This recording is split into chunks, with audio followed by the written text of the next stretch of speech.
Hello friends, welcome back to my channel.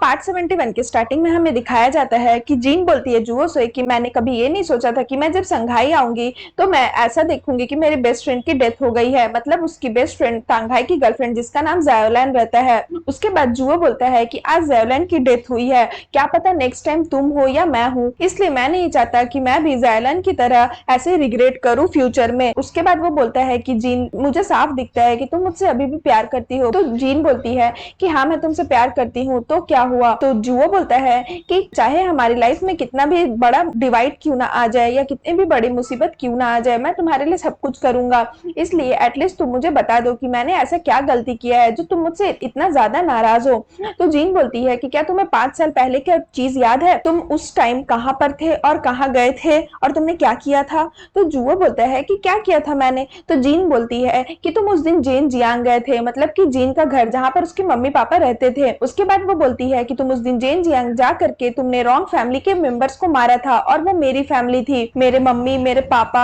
सब कोई उसी दिन मर गए थे, तुम मेरे बहुत बड़े दुश्मन हो। तो जुवो बोलता है कि ये इम्पॉसिबल है, मैंने ऐसा किया ही नहीं है। हाँ ये बात सच है कि मैं 5 साल पहले जेन जियांग गया था, रॉन्ग फैमिली के घर भी मैं गया था, बट मैंने किसी को उस दिन मारा नहीं था। मैं उस दिन मेडिसिन लेने गया था तुम्हारे पापा से और मुझे अच्छे से याद है कि मैंने उस दिन किसी को नहीं मारा था। तुम्हें यह बात किसने बोला। तो जीन बोलती है कि मिस्टर चेंग और माइदा रैची ने मुझे पर्सनली बुलाकर ये बात बोली है। तो जुवो बोलता है कि अगर माइदा रैची ने तुम्हें ये बात बोला है तो मैं समझ गया कि उसका क्या प्लान है और वो क्या करना चाहता है। उसके बाद हमें सीन में दिखाया जाता है कि जुवो उसे एक फोटो दिखाता है जिसमें माइदा रैची कुछ जापानीज स्पाई के साथ बात कर रहा होता है। तो जीन बोलती है ये तो हिरोयुकी योशिनो है, ये जापानीज स्पाई है, माइदा रैची इसके साथ क्या कर रहा है। उसके बाद जुवो बोलता है कि एक सप्ताह पहले तुम्हें टास्क दिया गया था योशिनो को ट्रैक करने का, तुम्हें याद है उस टाइम हमारे ही आदमी ने ये पिक्चर ली थी और बट माइदा रैची ने उसे ये पिक्चर लेते हुए देख लिया और उससे कैमरा मांग रहा था, बट वो उसने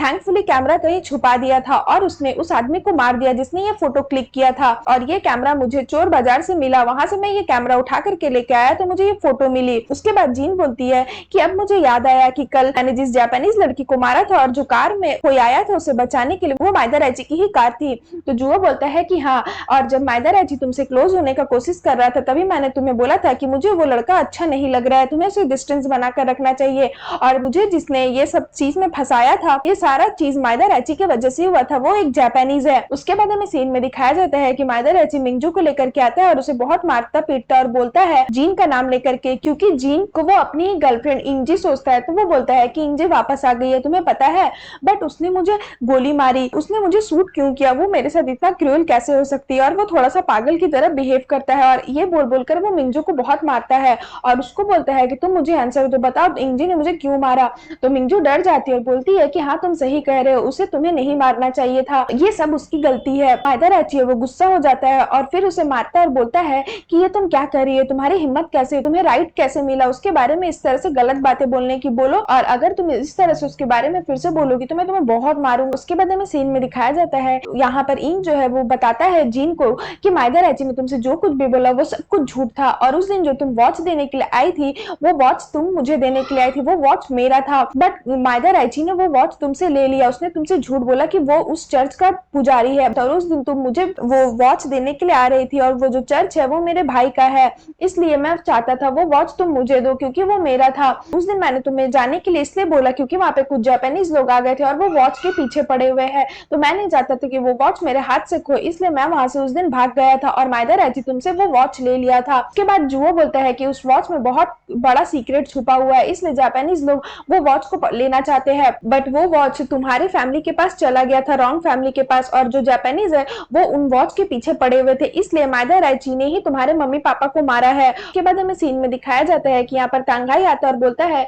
कि माइदा रैची हमें कहीं नहीं मिल रहा, हो सकता है वो भाग गया होगा। तो जुवो बोलता है कि पूरा संघाई सर्च करो, मुझे कैसे भी माइदा रैची चाहिए, जिंदा या मुर्दा मुझे वो चाहिए, और सभी को बोल दो कि माइदा रैची को अगर कोई खोजे जीतेगा तो उसे बहुत बड़ा इनाम दिया जाएगा। उसके बाद हमें सीन में दिखाया जाता है कि तांघाई आता है जुवो के पास। उसके बाद जुवो बोलता है कि तुम्हारी कोई गलती नहीं, अगर मुझे तुम लोगों के रिलेशन के बारे में पहले से पता रहता तो मैं अच्छे से प्लान करता ये सारा चीज। तांघाई बोलता है कि सेकंड मास्टर ये आपकी गलती नहीं है, अगर किसी को ब्लेम करना है तो सब मुझे ब्लेम करे, ये मेरे वजह से हुआ है। हो सकता है कि जायोलाइन और मैं मतलब उसकी गर्लफ्रेंड हमारे किस्मत में साथ लिखा ही ना हो। और वो बोलता है कि मैं फ्यूचर में आपके साथ काम नहीं कर पाऊंगा, जिस दिन से मेरा ये पैर टूटा है मैं यूजलेस हो चुका हूँ, ना ही मैं आप लोगों के लिए कुछ काम कर पा रहा हूँ और ना ही मैं चैम्बर ऑफ ई कॉमर्स के लिए कुछ कर पा रहा हूँ। आप लोग मुझे कहीं पर जाने भी नहीं देते हैं, अब मैं आप लोगों के लिए एक बोझ बन चुका हूँ, आप लोग बस मुझ पे दया दिखाते हैं, इसलिए मैं नहीं चाहता मैं यहाँ पे रहूं, मैं आज ही छोड़ करके जा रहा हूँ अपने घर वापस। उसके बाद वो बोलता है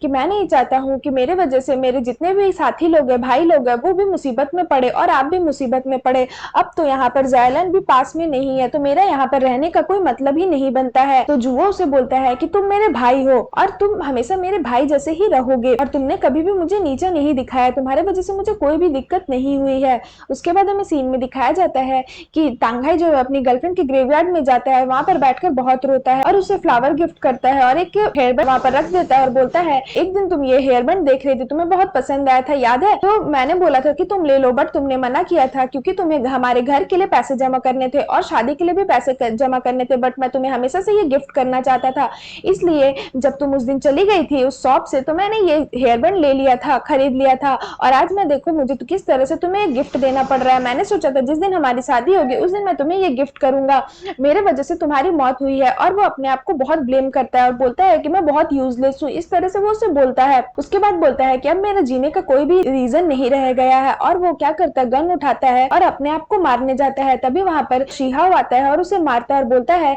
कि तुम पागल हो गए हो, बेवकूफ हो गए, ये तुम क्या करने जा रहे हो। उसके बाद तांघाई बोलता है कि अगर मेरे टूटा हुआ पैर आज नहीं होता तो मैं जायोलाइन को बचा लेता, ना ही मैं उस दिन जायोलाइन को वहां पर लेकर के जाता, ना ही कुछ होता, ये सब मेरी वजह से हुआ है, मेरे आंखों के सामने वो मर गई है और मैं उसे मरता हुआ देख रहा था, मैं कुछ कर भी नहीं पाया। तो सिहा बोलता है कि हाँ ये सही है कि जायोलाइन चली गई है, बट तुम्हारे पास तुम्हारे भाई लोग तो है, हम लोग तो है ना तुम्हारे साथ, तुम सेकंड मास्टर को अपना मुंह कैसे दिखाओगे और तुम हमें अपना मुंह कैसे दिखाओगे, इस तरह तुम क्यों बिहेव कर रहे हो। तो तांघाई बोलता है कि अब मैं ये टूटा हुआ पैर लेकर के तुम लोगों की क्या ही हेल्प कर दूंगा, ना ही मैं चैम्बर ऑफ ई कॉमर्स के लिए कुछ कर पाऊंगा और ना ही मैं जुओ के लिए कुछ कर पाऊंगा। मैंने सोचा था कि मैं जायोलाइन के साथ अपना घर बसाऊंगा, वो मेरी वाइफ बनेगी, बट वो तो अब जा चुकी है ना, तो मेरा अब जीने का कोई मकसद ही नहीं है। उसके बाद सिहा बोलता है कि कैसे नहीं कोई मकसद है, तुम्हारा अभी भी जिंदगी में एक अनकंप्लीट काम रह गया है जो तुम्हें पूरा करना है, तुम्हें जायोलाइन के मौत का बदला लेना है, जिस जापानीज लड़की ने उसे मारा है तुम्हें भी उसे मारना है, हम लोग तुम्हारी हेल्प नहीं करेंगे, तुम्हें खुद से उससे रिवेंज लेना है। तो तांघाई बोलता है कि हाँ तुम सही कह रहे हो, मुझे बदला लेना होगा, मैं उस जापानीज लड़की को छोड़ूंगा नहीं, मैं उसे अपने हाथों से मारूंगा। उसके बाद हमें सीन में दिखाया जाता है कि जीन जुओ को बोलती है कि तुम अब कुत्तों से नहीं डरते, तो जुओ बोलता है कि नहीं अब नहीं डरता। उसके बाद वो बोलता है कि याद है जिस दिन मैंने तुमसे पूछा था कि क्या तुम मुझे बिलीव करती हो, तो तुमने बोला था कि हाँ करती हो, बट मैं उस दिन के बाद से अभी तक नहीं बदला हूँ, मैं वैसा का वैसे ही हूँ। मैंने तो हमारी शादी के बारे में भी सोचा था और मैं वेट कर रहा था कि कब मैं तुम्हें ऑफिशियली अपनी वाइफ बनाऊंगा, तुमने कुछ कहा ही नहीं, तुमने बिना कुछ कहे घर छोड़कर तुम चली गई, तुमने एक शब्द भी नहीं कहा। और जब तुम मुझे छोड़कर चली गई वो उस कुत्ते को दिखाता और बोलता है कि यही मेरा सहारा रह गया था, जब भी मैं इसे देखता था मुझे तुम्हारी याद आती थी, जब भी मुझे तुमसे बात करने का मन होता था मैं इससे ही बात करता था। जीन बोलती है कि मैंने तुम्हें क्रिमिनल सोचकर बहुत बड़ी गलती कर दी और तुमने कुछ कहा भी नहीं और तुम मुझे रीपे इस तरह से कर रहे थे अपनी जान कुर्बान करके, वो भी मेरे लिए, ये सब मेरी गलती है, मेरी वजह से हुआ है। तो जुओ बोलता है कि नहीं तुम्हारी गलती नहीं है, मेरी ही गलती है, मुझे ही तुम्हें सारी सच्चाई बता देनी चाहिए थी जब मैं जेन जियांग गया था तुम्हारे घर तब का। जून बोलती है कि जुओ मुझे माफ कर देना कि मैंने तुम्हें गलत समझा। तो जुओ बोलता है कि ठीक है रहने दो, अभी इसके बारे में बात नहीं करते हैं। उसके बाद वो बोलता है कि फ्यूचर में हम ऐसी मिसअंडरस्टैंडिंग्स रखेंगे ही नहीं, बट थैंकफुली तुम अभी मेरे पास हो और हमारे पास टाइम भी है, अभी इसके बारे में बात नहीं करते हैं। उसके बाद वो उसे किस करता है और फिर सीन यहाँ पर खत्म हो जाता है। सो फ्रेंड्स अगर आपको मेरी वीडियो अच्छी लगे तो प्लीज मेरे वीडियो को लाइक करिएगा, मेरे चैनल को सब्सक्राइब करिएगा, मैं इसका नेक्स्ट एपिसोड लेकर के आऊंगी जो बहुत ज्यादा इंटरेस्टिंग होने वाला है, तो उसके लिए वेट करिएगा। सो फ्रेंड्स आज के लिए बाय बाय, मिलते हैं फिर से एक न्यू वीडियो के साथ।